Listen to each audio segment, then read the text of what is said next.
Әлем өте үлкен және таңғаларлық.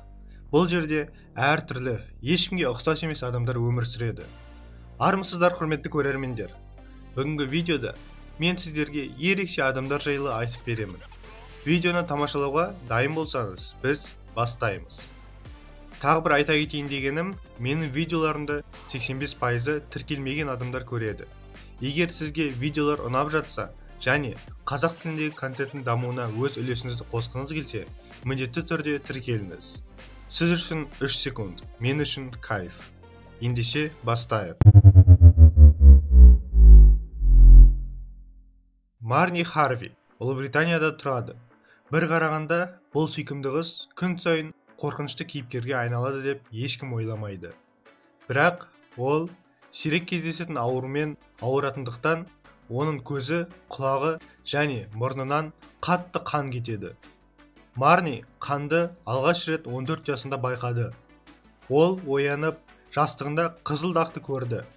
Дәрігерлер оған диагноз қоя алмады. Тек диетаны ұсынды.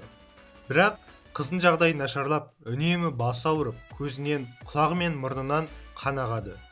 Кейде тырнақ астынан, тілден және бас терісінен қан кету басталды. Азық-түлікке аллергия бар деген болжам расталмады. Сондықтан дәрігерлер ми ісігі бар деп күдіктене бастады. Бірақ тексерулердің нәтижесінде Марнидің дені сау екені белгілі болды. Тіпті қыздың қан кету мүшелері де қалыпты.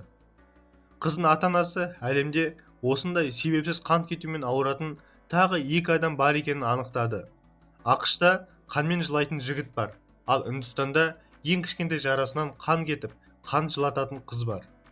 Марни Харвидің жақындары нақты диагноз тезірек қойылып, қыз сауығып кетеді деп үміттенеді. Ал қыз болса үйден шықпай, достармен телефон және интернет арқылы сөйлеседі. 14 жасында австралиялық Эшли Моррис аквагеник уртикария атты ауруды жұғып алды. Сумен байланыстан кейін денеде дақтар пайда бола бастады. Қыз дерматологқа жүгінді. Ол бір қатар сынақтар жүргізіп, жағымсыз диагноз қойды. Бұл дақтар ашық қызыл түсті. Ең жаманы, бұл дақтар қатты қотырмен бірге жүреді. Қатты қышынады. Енді Эшли бассейнге баруды тоқтатты. Ал қолшатыр гардеробтағы ең қажетті затқа айналды. Мүмкін суға аллергия ең жаман аллергиялардың бірі болып келеді. Өзіңіз осындай симптоммен өміріңізді елестетіп көріңізші. Супатра Таиландтан шыққан. Абрам синдромымен немесе гипертрихозбен ауырады. Оның беті, қолдары және аяқтары тез өсетін шаштармен жабылған. Орта ғасырлардан бері осыған ұқсас ауруы бар 50 адам ғана белгілі болды. 2010 жылы Гиннестің рекордтар кітабына әлемдегі ең шашы көп қыз ретінде енген 17 жастағы Супатра Сасупфан тұрмысқа шықты. Үйлену тойына Супатра бетіндегі барлық шашты қырып тастады. Мен өзімді ерекше сезінбеймін. Мектепте достарым көп. Менің шашым мені ерекше етеді, дейді Супатра. 37 жастағы Йоандре Эрнандес Гарридоның жалпы 24 саусағы бар. Осы арқылы ол 24 деген қысқа лақап атқа ие болды. Эрнандес өзінің ерекшелігінен зардап шекпейді. Керісінше, ол алты қолы мен аяғында мінсіз саусағы бар екенін мақтан тұтады. Себебі, оның аномалиясы арқасында ол әрқашан басқалардан ерекшеленетін. Бірде бір саяхатшы Эрнандеске оны суретке түсіру үшін $10 төлеген.